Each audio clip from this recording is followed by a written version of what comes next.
Today on Executive Report, we're meeting with Eric DeCosta, the general manager of the Baltimore Ravens. He's going to tell us what it was like to be mentored by Ozzie Newsome and how to build a winning culture. So hit that like button and subscribe.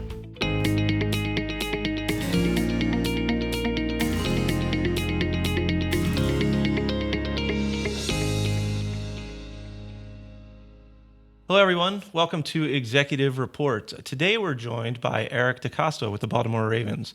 Before we get started into the interview, let me read a little bit about his bio because he has an amazing story. So, Eric DeCosta is the Executive Vice President and General Manager of the Baltimore Ravens. His loyalty, love, and pride for the organization is unmatched. As a pillar of the organization's foundation, Eric has been with the franchise since day one, first beginning as an intern during the 1996 season and then ascending to the personnel department's chief decision maker in 2019. Prior to being named Executive Vice President and General Manager, Eric received general management offers and interviews from multiple teams each year. However, he never seriously considered leaving Baltimore. And the rest, as they say, is history. So Eric, welcome to Executive Report. Thank you. Thanks for having me. Absolutely. You know, one of the things I find really interesting is that pretty much universally, the Ravens are considered one of the finest, if not the best organization in football. And it seems like even in the best organizations, and especially in the NFL, personnel tends to jump from team to team to get to that next rung on the ladder and excel their career. But you didn't do that. I mean, you had offers. You could have went to a lot of different places and to some really good teams, but you decided to stay here. So, I mean, what is it about the culture here in Baltimore that made you want to do that? Well, I think it started with Mr. Modell and then sort of segued to Steve Bisciotti. And just, this is a great place to work. The organization takes care of its employees. I've felt a sense of pride that, being a part of the club since day one, seeing the brand grow, seeing the achievement of the team, but on the field, in the community, there's just definitely a sense of pride that I felt. It's a tough place to leave. And then I would say, like, Steve Bisciotti, 2007, I think, asked me to be his general manager someday. And I think Steve, coming from more of a corporate background with Aerotech, Allegis, succession planning, something very important. And I committed to that. I was honored, overjoyed, even though I never really knew exactly when it was going to take, how long it was going to take.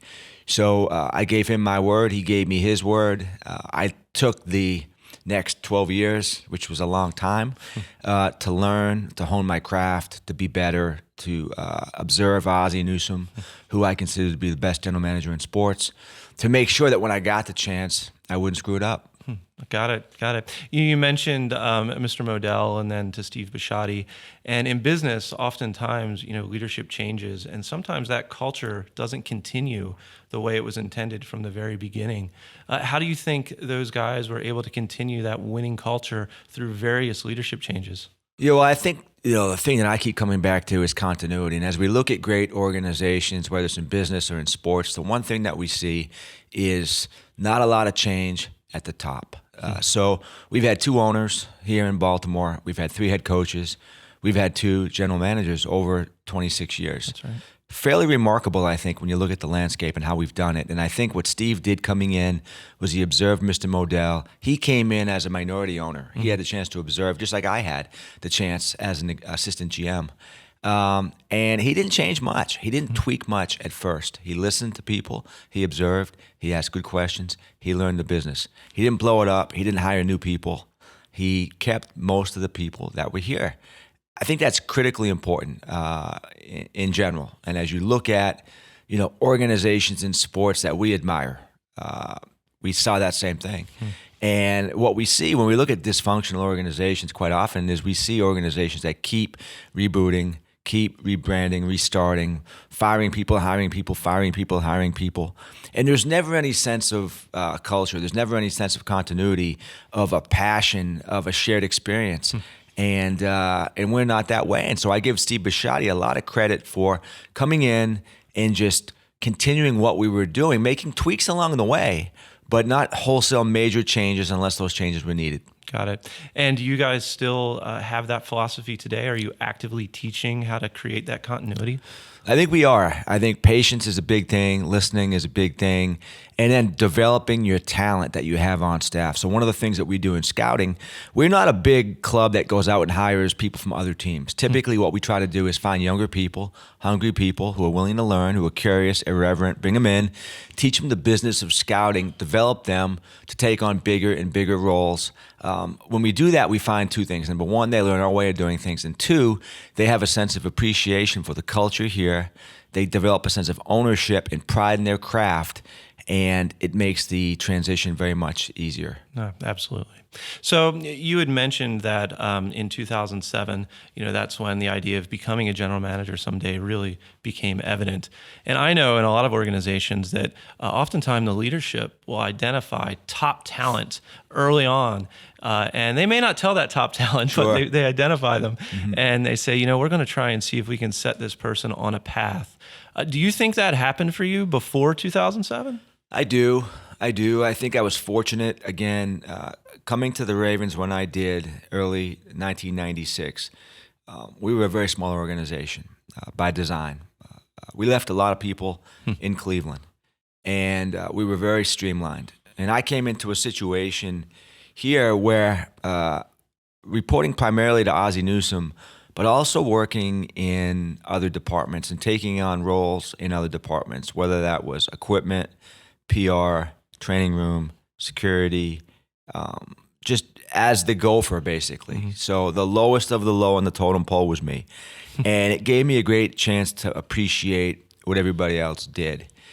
That being said, at one point in early 1996, the season, I was 25 years old, I think, and Ozzie Newsome called me in, and he wanted to show me something in a game. And as I was walking out, he said, "Hey, Eric, you're going to be the GM of this team someday." And I was like the newest hire. I had no NFL experience. And it just shocked me. And it was like one of those moments where you walk out, and honestly, like my office, there was no office. I had a card table in the hallway. Really? And I walked out, I sat down at the card table, and I just gave myself a fist pump. And I was like, oh my God. Ozzie Newsome just told me that I'd be the general manager of this club someday. Fast forward 24 years later, and I was given a chance. And so I did feel that way. I felt that I was respected. My mindset was always make people think that there were 5 Eric DeCostas, so that I would be running around so much and accomplishing so much work that people would think to themselves, how the hell is he doing that? Got it. So that rumor of working 20 hours a day isn't really a rumor. That actually happened. Well, I tried to be strategic with it. I mean, I honestly think that if you're working 20 hours a day, you're probably not using your time wisely. So what I tried to do is really figure out, number one, what's most important that day. What do I have to get accomplished? And then how do I do it to the best of my abilities as quickly as possible? And so for me, time management was incredibly important. At that point in my career, I was single. I didn't have a family, no children. So my career was the number one obsession in my life. And it was a passion. It still is. I tell this to people. When you come into that gate out there, that security shack, I still get excited every single day as I did in 1998. And that's what motivates me, the quest for championships, the passion for the challenge, working with these people, being invested in this idea that we can be the best team in the league, and then making it happen. Yeah, and I think that word passion is critical. Regardless of what industry and what you're doing, having a desire to want to do what you're doing is extremely important. And I think Ozzie really did that as well. So obviously you spent a lot of years with Ozzie. I mean, he had to have been a great mentor and a teacher. What was it like working for him? Yeah, I could read a book on Ozzie Newsome, and he and I have spent probably more time together than with anyone else other than maybe our spouses. And most of my great memories in the NFL revolve around Ozzie, or a time with Ozzie, or a moment that we might have shared together in different ways. And what I can tell you about Ozzie is that he and I are totally different. He grew up in the Deep South. I grew up in New England. He's African American, Hall of Fame athlete. I'm a white guy, Division III athlete. We're just so different, and yet we clicked from the very first day and became, in a lot of ways, best friends. I've learned from him. I think he's probably learned from me in some ways. Ozzie told me one time, not really that long ago, he said, my weaknesses are your strengths and some of your weaknesses are my strengths. And I really believe that. I've learned so much from him, watching him, his patience that he shows every single day, his incredible humility. Anyone who knows Ozzie Newsome, who really knows Ozzie Newsome, comes away and says he's one of the most humble guys that you could ever meet. And there's a beauty in that, I think, for me. And when I get restless, or when I get impatient, which happens a lot, or when I get angry, I think about Ozzie, because he doesn't get angry, at least on the outside. Yeah. He doesn't get impatient. And so then we speak the same language, the football, the culture, building it the right way. He's a big believer in the process, and I say process in quotations, and I'm a big believer in the process as well. And whenever we are undecided about what to do, or how to do it, or what our strategy might be, we come back to those ideas like, what did we do in 2000? What did we do in 2008? What worked for us in 2018 or 19 or whatever it might be? And there's a real feeling of conviction that these are the right things. These are the right things to do at the time. We believe in it, and it's been a joy working with him for the last 26 years. Yeah. So, I mean, Ozzie is well known for finding great value in the draft, great talent and so forth. And you seem to have picked up right where he left off. And I'm really curious, especially for the business people out there right now, when you're interviewing potential players and you're looking at guys in the draft, what kind of questions are you asking, and what is it that you're looking for in those responses? Yeah, well, that's a trick question, because if I give you these answers, then it's just between you and me, I promise. Yeah. No, I think what we try to do, so when we talk to players, we are trying to really ascertain a lot of different things. Does the player have a good heart? Is he honest? Is he a good teammate? Does he have a growth mindset? Does he have a pride in his craft? Does he learn from his mistakes? Has he overcome adversity? Is this the type of guy that you want in the locker room? Is this the type of guy that you think is going to continue to improve? What does this guy care about off the field? What's important to him? Is he involved in the community? Does he care about the community? Or is it all about himself? How's he going to fit with his teammates every single day? Those are the kind of things that we look for in different ways. And some of that information we can get from talking to other people. What we try to do when we interview a player is what we find a lot of times, this could happen in big business as well, but a lot of times people are expecting the questions, or they've thought about the questions that they're going to be asked. So the second question or the third question is actually much more important than the first question. So for instance, we might say to a player, what was one thing going into this season that you felt you had to work on? And so maybe you ask a receiver that question, and he might say, well, I had some drops this year. I dropped some passes. And you say, okay, great. And he's looking at you, and he's pretty happy with his answer, because now he feels like he's giving you an answer that says, I've been able to admit that I needed to work on something. I've been able to, I'm self-aware. I told this general manager that I didn't catch the ball quite as well, right? So he's feeling good about his answer. So then I might say, okay, well, what was your process for improving your hands this year? Well, what did you do? Sometimes they don't answer that question quite as well. They might say, what you like to have them say is maybe, I spent 30 minutes after practice every day working on the jugs machine. And I strengthened my hands. I retrained my eyes to finish the catch, different things. Or maybe I went through every single game and cut out every single drop that I had and analyzed exactly why in every situation I might have dropped the ball. Those are the kind of secondary answers that you hope to get. Yeah. Sometimes you ask a follow-up question and you can tell that the guy really hasn't given any thought to what he said with the first question, that he's just telling you that because he knows he has to answer that question.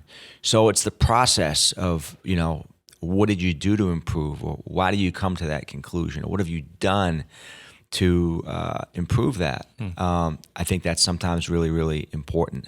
The other thing that I believe in personally is that players that have overcome adversity, that's a strength.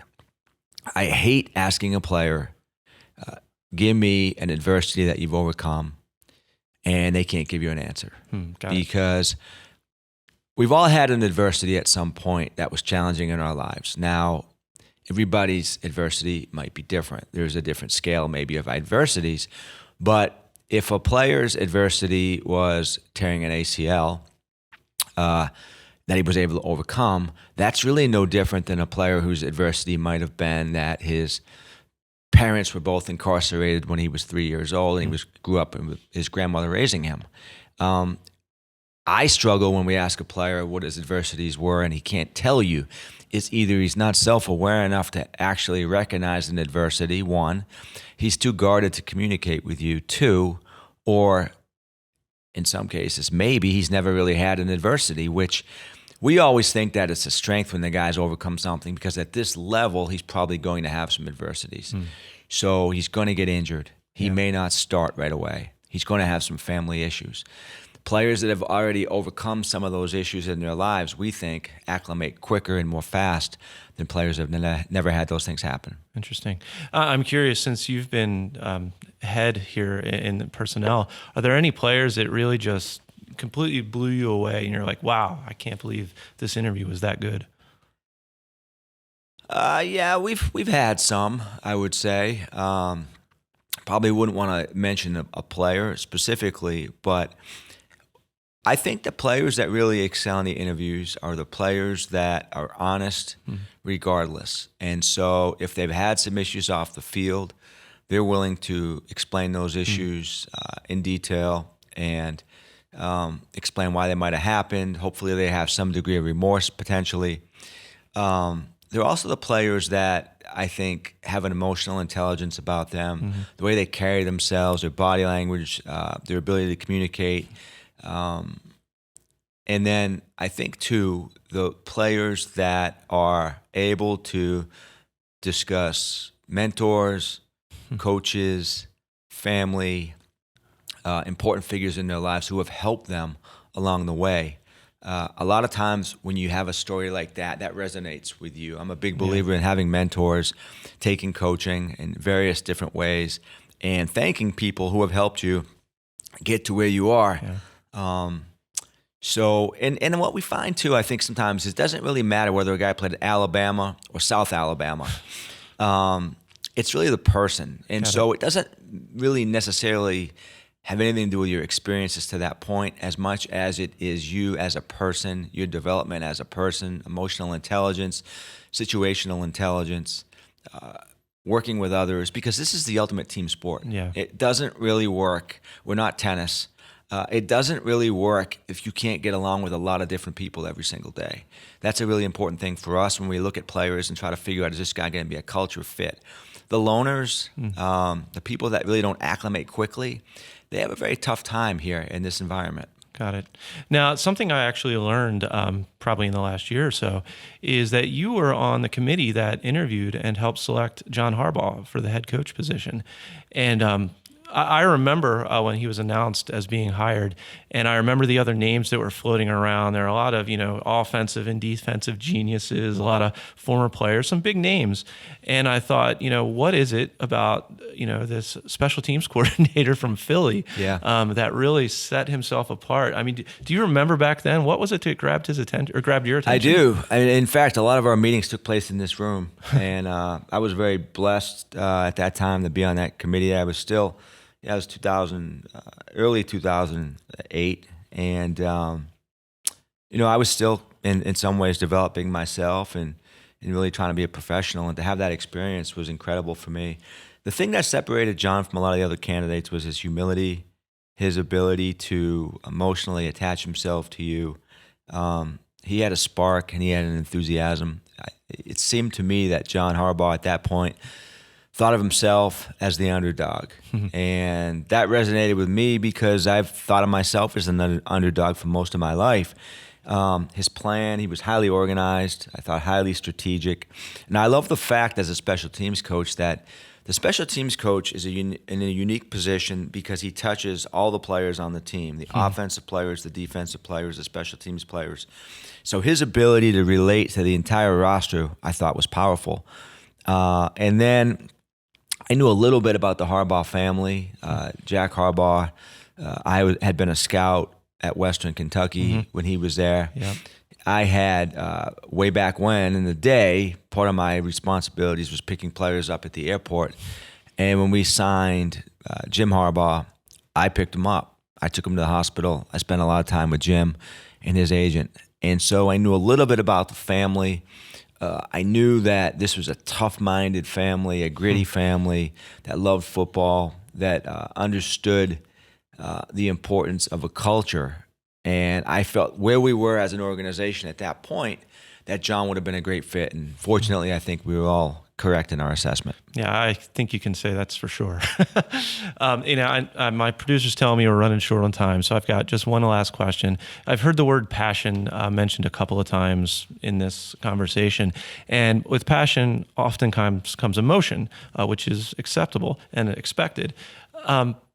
Now, when someone like Hollywood Brown asks for a trade, which just happened, that's got to hurt a little bit when you're trying to build something and you expect him to be part of it. So how do you deal with some of those negative emotions that you might be feeling and keeping your team positive and moving forward? That's a great question, and for me, I would say that when I look at myself, I've got a lot of weaknesses. And, I think, as I said, I'm probably passionate sometimes to a fault, emotional. I do have a temper at points, but I'm also a problem solver. And so I'm able to look at a situation and say, you know what, we're not going to win the situation, but we can make it the best possible situation. So when a player like Hollywood Brown, who I'm emotionally attached to, my first draft pick as general manager, I've got his helmet in my office, actually, autographed. Very tough. What I always try to do is step back a little bit, at least for a couple of days, assess the situation, think about it, and then formulate a strategy. And what I told Hollywood and what I told Orlando Brown and what I told Hayden Hurst, all three of those guys, is, listen, I understand where you're coming from. I hold you in very high regard personally. I appreciate what you've done for the club. Now, all that being said, if we do trade you, the club has to win. I am a very competitive person. I think my passion is tied to my competitiveness, whether it's football, playing shuffleboard, playing tennis, playing chess, whatever that might be. I always want to win.